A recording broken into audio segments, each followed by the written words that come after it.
Good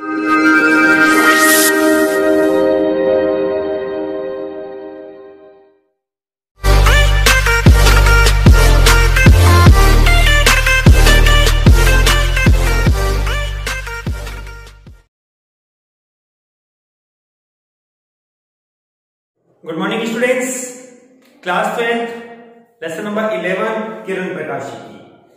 students, अभी तक हमने हमारी वीडियो में हमने लेंस के बारे में, पतले लेंस द्वारा अपवर्तन, लेंस मेकर फॉर्मूला और उससे संबंधित महत्वपूर्ण जानकारी को हमने पढ़ा है। आज जो मैं आपके सामने वीडियो लेके आया हूं उसमें आज हमारा टॉपिक है लेंस क्षमता। लेंस क्षमता है क्या? स्टूडेंट्स, लेंस क्षमता को हम कहें तो हम ये कहें कि किसी लेंस की लेंस क्षमता वह घटना है जो आपतित किरणों को कितनी अधिक मात्रा में अभिसारित या अपसारित करता है। या आप यूं कह लीजिए कि कोई लेंस आपतित किरणों को कितनी अधिक मात्रा में मोड़ सकता है, जिसका मापन हम लेंस क्षमता के आधार पर करते हैं। हम एक सामान्य परिभाषा के रूप में कहें स्टूडेंट्स तो हम ये कह सकते हैं कि किसी लेंस की लेंस क्षमता P उसकी फोकस दूरी के व्युत्क्रम होती है। व्युत्क्रम मतलब उल्टा। एक होता है व्युत्क्रमानुपाती और एक होता है व्युत्क्रम। व्युत्क्रमानुपाती में कोई नियतांक राशि आपको शामिल रहती है, जबकि व्युत्क्रम में एक नियतांक मान आपको प्राप्त रहता है। व्युत्क्रम में एक डायरेक्टली रिलेशन रहता है उस राशि का, जबकि व्युत्क्रमानुपाती में कोई ना कोई नियतांक को यहां शामिल करके आपको उस भौतिक राशि के साथ उसको संबंधित करना होता है। ठीक है स्टूडेंट्स, तो हमने कहा P बराबर होगा 1/a।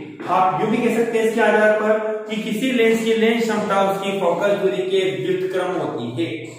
लेंस क्षमता का मापन इसका मात्रक बनता है डायोप्टर के रूप में। मात्रक हमारे पास है इसका डायोप्टर, जिसको स्टूडेंट्स हम कैपिटल D से लिखते हैं। यदि हमारे पास उत्तल लेंस होता है, उत्तल लेंस के लिए लेंस क्षमता आपके पास बनती है धनात्मक, जिसको आप +D के रूप में लिख सकते हैं। और अवतल लेंस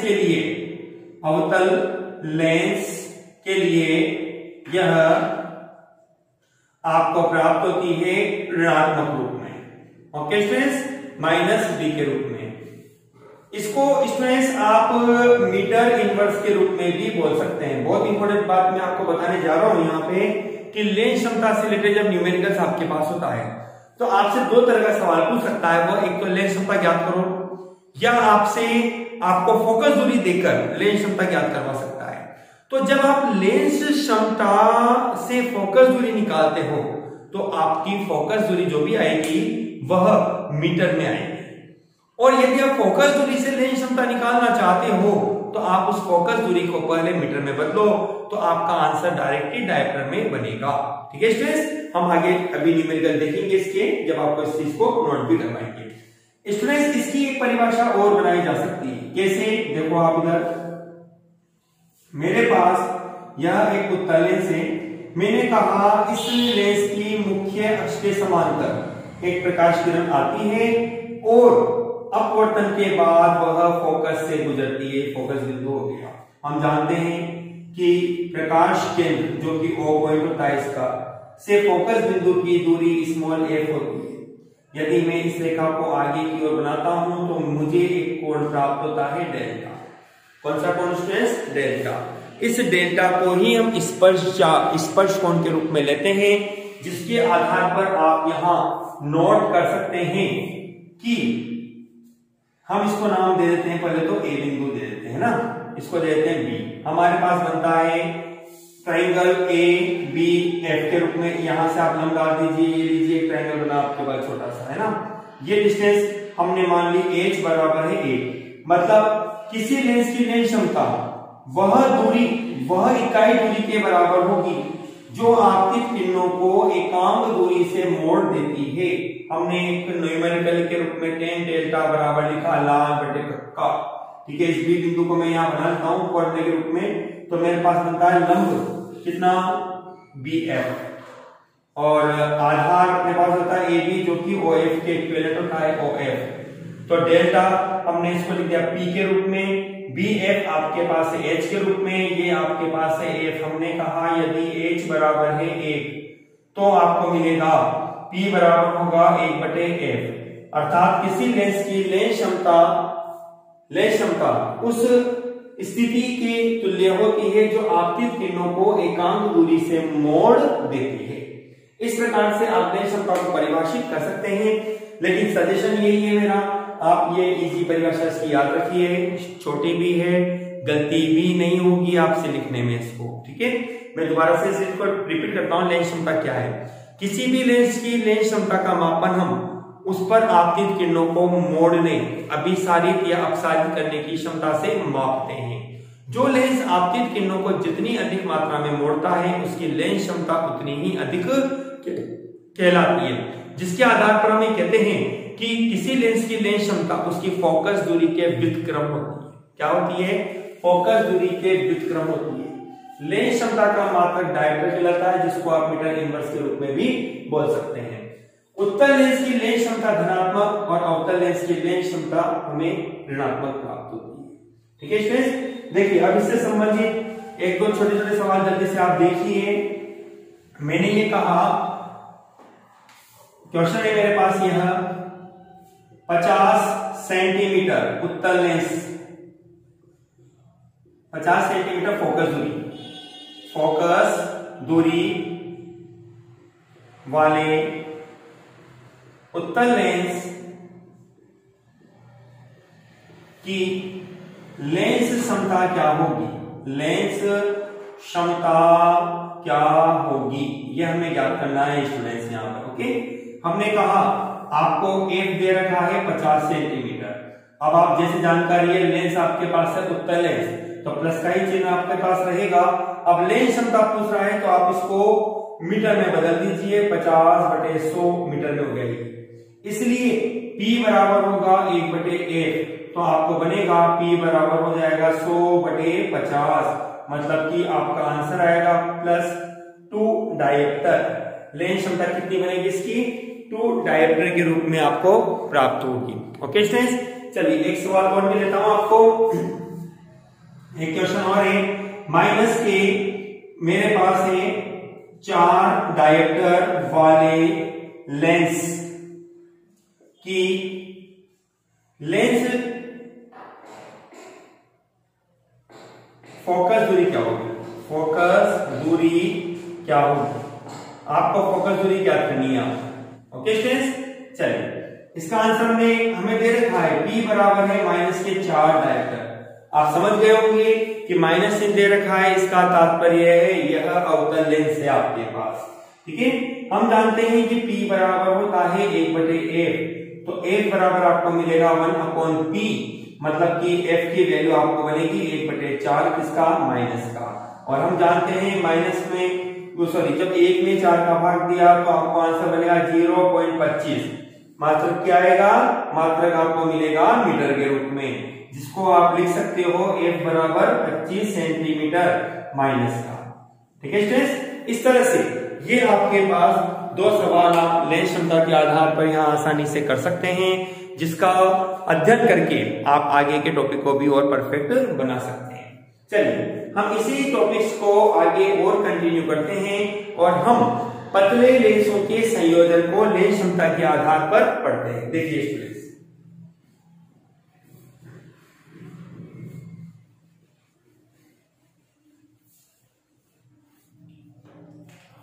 हमारा टॉपिक है पतले लेंसों का संयोजन।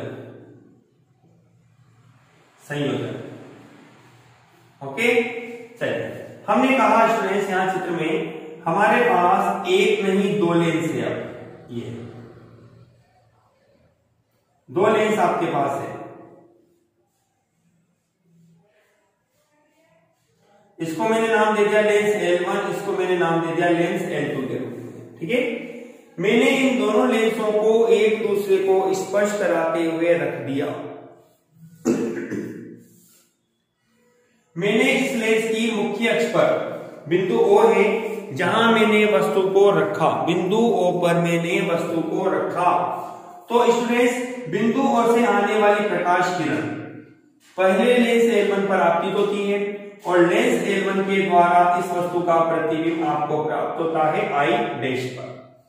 ठीक है, मैंने कहा इस O बिंदु से इस लेंस की दूरी, वस्तु की दूरी आपके पास बनती है U, प्रतिबिंब की दूरी आपके पास बन जाती है V डैश के रूप में। ठीक है स्टूडेंट्स, अब क्या होता है कि लेंस L2, ये वस्तु जो बना प्रतिबिंब, ये प्रतिबिंब इस लेंस L2 के लिए आभासी वस्तु का काम करता है, जिससे वस्तु का अंतिम प्रतिबिंब आपको प्राप्त होता है बिंदु I पर, जिसकी दूरी हमारे पास प्रतिबिंब की दूरी V के रूप में प्राप्त होती है। दोबारा फिर समझिए चित्र को एक बार और आप। हमने कहा दो लेंस हमारे पास है L1 L2, दोनों लेंस पतले लेंस हैं, दोनों को एक दूसरे को स्पर्श कराते हुए संपर्क में रखा गया है, जिनकी मुख्य अक्ष पर एक बिंदु O स्थित है, जहां से आने वाली प्रकाश किरण प्रथम लेंस L1 पर आपतित होती है, जिससे वस्तु का प्रतिबिंब I डैश प्राप्त होता है। यह प्रतिबिंब लेंस L2 के लिए आभासी वस्तु का कार्य करता है, जिससे वस्तु का अंतिम प्रतिबिंब बिंदु I पर हमें प्राप्त होता है। ठीक है, अब हम इसके लिए कैलकुलेशन करेंगे स्टूडेंट्स। हम जानते हैं एक फॉर्मूला लेंस सूत्र। लेंस सूत्र हमारे पास होता है 1/f बराबर होता है 1/b माइनस 1/u, समीकरण नंबर 1। ठीक है, हमने कैलकुलेशन के लिए कहा सबसे पहले प्रथम लेंस L1 के लिए, प्रथम लेंस L1 क्या कहता है आपको, यहां पर, यहां आपके पास हमने कहा f पहले लेंस की फोकस दूरी f1 है, u प्रतिबिंब की दूरी को हम u के रूप में ही लिखेंगे, और वस्तु की स्थिति को हम u के रूप में ही लिखेंगे, प्रतिबिंब की दूरी को हमने यहाँ v डैश के रूप में माना, इसलिए हमें मिलेगा 1/f, 1 बराबर होगा 1/v डैश माइनस के 1/u। ओके, चलिए इसको हमने दे दिया समीकरण नंबर 2। इसी प्रकार से हमने कहा द्वितीय लेंस L2 के लिए आपको क्या प्राप्त होगा, देखिए आप यहां f की जगह हम लिखेंगे f2, u की जगह, क्योंकि हमने कहा है कि ये जो प्रतिबिंब बना हुआ है इसके लिए आभासी वस्तु का काम करता है, जो कि v डैश बनेगा। ठीक है, और प्रतिबिंब की दूरी आपके पास बनती है v के रूप में, तो आपके पास बनेगा 1/f2 बराबर होगा 1/b माइनस 1/v डैश के रूप में। इसको मैंने दे दिया समीकरण नंबर 3। ठीक है स्टूडेंट्स, हमने हमारे पास इस तरह से दो समीकरण प्राप्त होती है, समीकरण नंबर 2 और 3 के रूप में। अब हमने समीकरण 2 प्लस 3 से 2 और 3 को हमने जोड़ा, तो हमें मिलेगा 1/f1 प्लस 1/f2 बराबर होगा 1/b dash minus 1/u plus 1/v minus 1/v dash.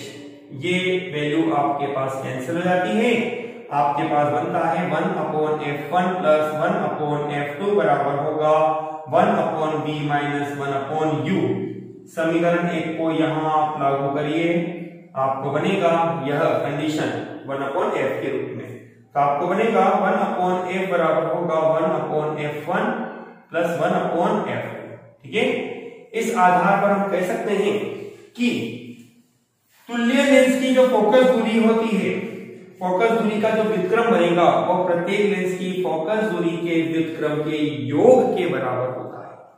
Okay students, दोबारा फिर सुनिएगा, तुल्य लेंस की फोकस दूरी, संयोजित लेंस की फोकस दूरी का जो व्युत्क्रम बनता है वह प्रत्येक लेंस की फोकस दूरी के व्युत्क्रम के योग के बराबर होता है।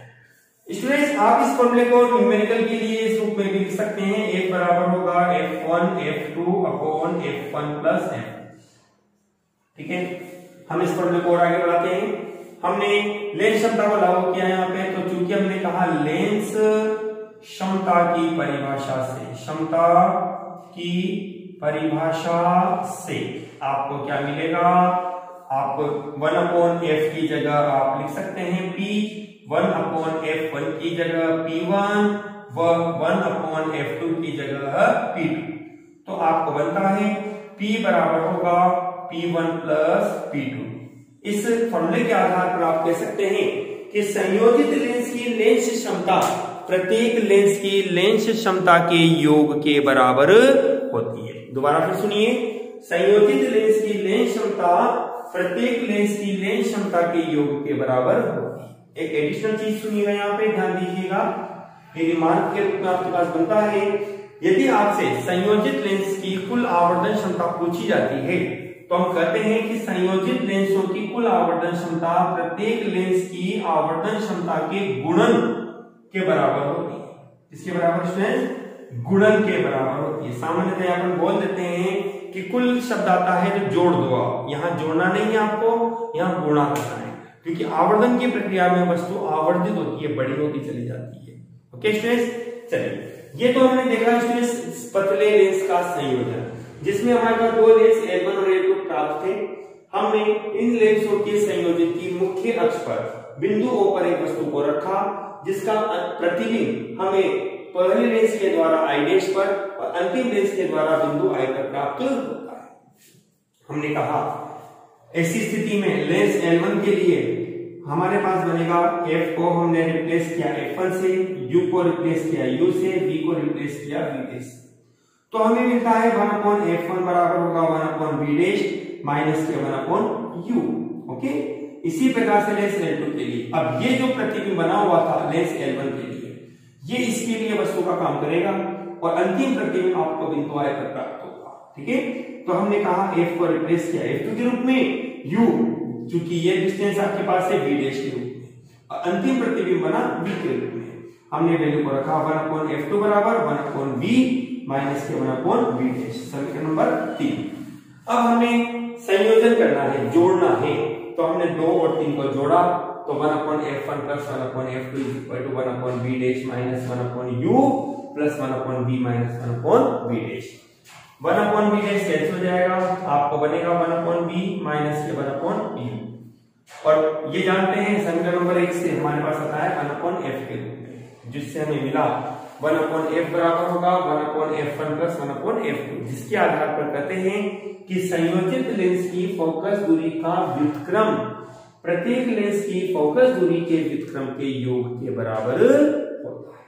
ठीक है, चलिए आगे चलते हैं। लेंस क्षमता, लेंस क्षमता पर पढ़ाते हैं, जिसमें हमने कहा 1/F बराबर P, 1/F1 बराबर P1 और 1/F2 बराबर P2 लिखा जा सकता है। ठीक है, तो इस घटना के आधार पर हमें मिलेगा P बराबर P1 प्लस P2, मतलब कि संयोजित लेंस की लेंस क्षमता प्रत्येक लेंस की लेंस क्षमता के योग के बराबर होती है। एक रिमार्क मैंने यहां डाला है आपको कि M आवर्धन क्षमता, मैं आपसे पूछता हूं कि यदि 2 या 2 से अधिक लेंसों को संयोजित किया जाता है तो कुल आवर्धन क्षमता क्या होगी? तो स्टूडेंट्स, कुल आवर्धन क्षमता प्रत्येक लेंस की आवर्धन क्षमता के गुणन के बराबर होती है, अर्थात M1 into M2 into up to Mn आपको प्राप्त होगा। तो इस तरह से स्टूडेंट्स अपन पतले लेंसों के संयोजन के आधार पर 3 सबसे महत्वपूर्ण पॉइंट, लेंसों का संयोजन में तुल्य फोकस दूरी, तुल्य लेंस क्षमता और आवर्धन क्षमता को हम यहाँ पर आसानी से ज्ञात कर सकते हैं। अब स्टूडेंट्स, इस पतले लेंसों के संयोजन से संबंधित कुछ महत्वपूर्ण क्वेश्चन हमारे पास है, जिनको हम आपको बताते हैं। वीडियो में कंटिन्यू बने रहिए। स्टूडेंट्स, अभी जो टॉपिक हमने पढ़ा उससे संबंधित मैंने आपको यहाँ एक सवाल दिया है, जिसमें मैंने आपको कहा है कि +2 डायोप्टर और -4 डायोप्टर लेंस को संयोजित करने पर तुल्य फोकस दूरी क्या होगी। ठीक है, और यह भी बताना है कि ये जो संयोजन आपको बनेगा ये किस लेंस की भांति व्यवहार करेगा। तो 2 चीजें अपने को दे रखी है, P1 बराबर है +2 डायोप्टर और P2 बराबर आपके पास है -4 डायोप्टर। ठीक है स्टूडेंट्स, लेंस क्षमता का मात्रक डायोप्टर होता है, जैसा कि अभी हमने पढ़ा भी था। ओके, अब आपको पूछ रहा है तुल्य फोकस दूरी क्या होगी, तो आप पहले तो क्या करिए कि दोनों लेंसों की अलग अलग फोकस दूरी आप निकाल लीजिए। तो हमने कहा चूंकि P1 बराबर लिखा जा सकता है 1/F1 या F1 बराबर 1/P1, हमें मिलेगा 1/2, मतलब कि F1 बराबर आपको मिलेगा 0.5 मीटर या F1 बराबर होगा 50 सेंटीमीटर। ओके, चलिए अब आते हैं P2 के लिए। तो इसी प्रकार P2 बराबर होगा 1/F2। ठीक है। तो F2 बराबर बनेगा 1/P2। ठीक, चलिए तो हमें मिलेगा 1 F2 बराबर होगा 1/4 माइनस का। तो F2 बराबर आपको बनेगा माइनस के 0.25 मीटर, या F2 बराबर कितना, माइनस के 25 सेंटीमीटर। ठीक है स्टूडेंट्स, ये हमें आंसर प्राप्त हुआ। अब देखिए हमें तुल्य फोकस दूरी निकालनी है, इसलिए हम जानते हैं एक बराबर होता है F1 F2 upon F1 plus F2। Value रखते हैं, F1 का मान आपके पास है 50 इंटू माइनस के 25 बटे 50 माइनस के 25, माइनस प्लस आता है यहाँ पे, प्लस माइनस माइनस बन जाएगा, इसलिए ऐसा किया है। माइनस 50 को आपने 25 से गुणा किया, 125 मतलब कि 1250, और 25 लेस होते हैं आपके पास 25। तो एक बराबर आपको मिलेगा कितनी बार, माइनस के 50 सेंटीमीटर। ठीक है स्टूडेंट्स, ये आपका आंसर आया। अब देखिए स्टूडेंट्स, यहां पर आपका आंसर तो आ गया, तुल्य फोकस दूरी आपने ज्ञात कर ली, लेकिन इसमें बोला गया है यह लेंस बताइए कि किस लेंस की भांति व्यवहार करेगा। तो इसमें थोड़ा सा आपको यहां ध्यान देना रहेगा कि आपके क्वेश्चन को सोल्व करने के बाद आपका आंसर आ क्या रहा है, चिन्ह कैसा आ रहा है। आपका चिन्ह आ रहा है माइनस का, और माइनस होता है अवतल लेंस के लिए। तो हमने कहा इसलिए यह संयोजित लेंस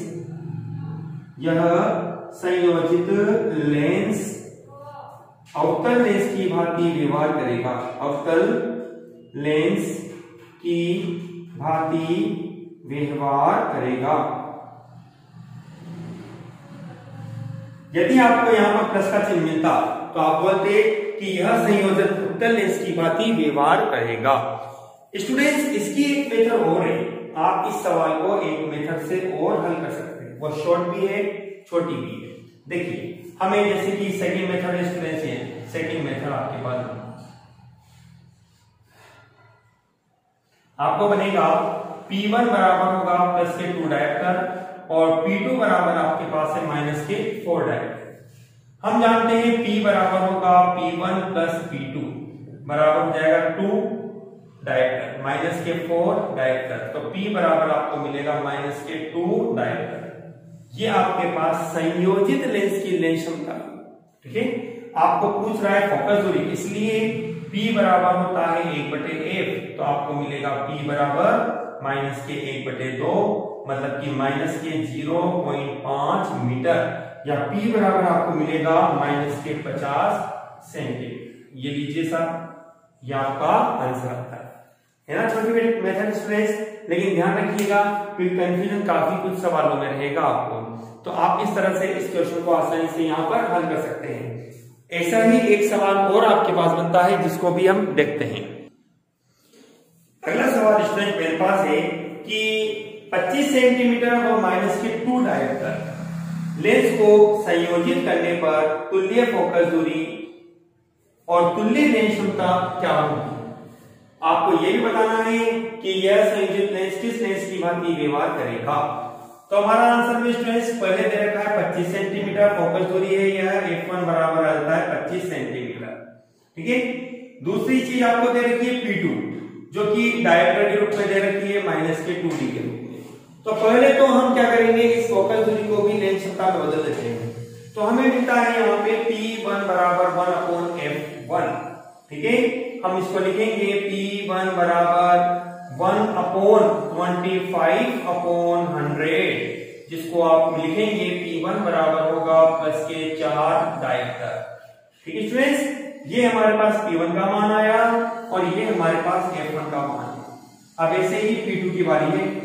P2 के लिए हम F2 निकालते हैं तो हम जानते हैं F2 बराबर होगा 1/P2, आपको बनेगा माइनस के 1/2, आपको बनेगा माइनस के 0.5 मीटर।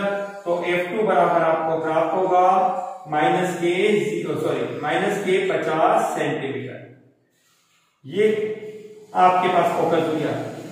अब आपसे दोनों चीज पूछिए, तुल्य फोकस दूरी और तुल्य लेंस क्षमता। तो हमारा पहला सवाल होगा तुल्य फोकस दूरी, A बराबर F1 F2 upon F1 plus F2, आपको बनेगा F1 25 इंटू माइनस के 50 बटे माइनस के 50 और प्लस के 25। ठीक है, चलिए इसको अपने सोल्व किया तो अपने पास आएगा माइनस के 125 मतलब 1250 बटे माइनस के 25। आपका आंसर बनेगा 1 बराबर 5 बार करता है ये 50 सेंटीमीटर। ओके स्टूडेंट्स, ये फोकस दूरी आ गई आपके पास। सवाल नंबर 2 आपको बोला गया है तुल्य लेंस क्षमता आपके पास क्या बनेगी। तो हमें मिलेगा तुल्य लेंस क्षमता P बराबर P1 प्लस P2, जिसको हम लिख सकते हैं P1 का मान है 4, P2 का मान है माइनस के 2 बराबर 2 डायरेक्टर। ठीक है, तो अपना आंसर आता है P बराबर होगा प्लस के 2 डायरेक्टर। देखिए स्टूडेंट्स, हमें दोनों ही परिस्थिति में चिन्ह पॉजिटिव आता है, इसलिए इसका ये तीसरा भाग किस लेंस की भांति व्यवहार करेगा, इसलिए यह संयोजित लेंस उत्तल लेंस की भांति व्यवहार करेगा, उत्तल लेंस की भांति व्यवहार करेगा। ओके स्टूडेंट्स, क्योंकि प्लस का चिन्ह आपको यहां पर प्राप्त होता है। ठीक स्टूडेंट्स, आज मैंने आपको अपने इस टॉपिक में लेंस की क्षमता, पतले लेंसों का संयोजन और उससे संबंधित महत्वपूर्ण सवाल करवाए। स्टूडेंट्स, इन सवालों की प्रैक्टिस आप दोबारा करिएगा और भी क्वेश्चन बना के आप इन क्वेश्चन को हल करने की कोशिश कीजिए। लेकिन ध्यान रखिएगा जो बात मैंने आपको बोली है यहाँ पे हमारे पास कि यहाँ आपके पास कंडीशन बनती है कि जब आपसे लेंस क्षमता दे रखी है और फोकस दूरी आपसे ज्ञात करवा रहा है, तो जो भी आंसर आएगा आपका मीटर में आएगा। आप उसको 100 से मल्टीप्लाई करके आप उसको सेंटीमीटर में कन्वर्ट करना। और फोकस दूरी यदि आपको दे रखी है और आपसे लेंस क्षमता ज्ञात करवाता है तो 100 का भाग देकर आपको लेंस क्षमता को ज्ञात करना रहता है। ओके स्टूडेंट्स, चलिए अब मैं यहाँ पे कुछ सवाल आपसे पूछता हूं। मेरा यहाँ पर छोटे से सवाल है, मैं इसको बॉक्स में बंद कर लेता हूं। सबसे पहला सवाल है लेंस क्षमता का मात्रक। लेंस क्षमता का मात्रक क्या होता है आपको बताना है अपनी इस वीडियो में। लेंस क्षमता का मात्रक क्या है। ठीक है स्टूडेंट्स, दूसरा सवाल आपके पास है प्लस एक डायोप्टर वाले लेंस की फोकस दूरी क्या होगी।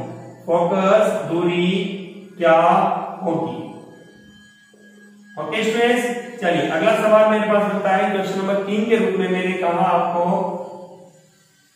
यदि f बराबर आपको 0 हो तो p कितना होगा। ये 3 सवाल स्टूडेंट से आप जल्दी से वीडियो को पूरा देखिए और हमारे इन क्वेश्चनों का जवाब अपने कमेंट बॉक्स में दीजिए। Okay students, thank you students.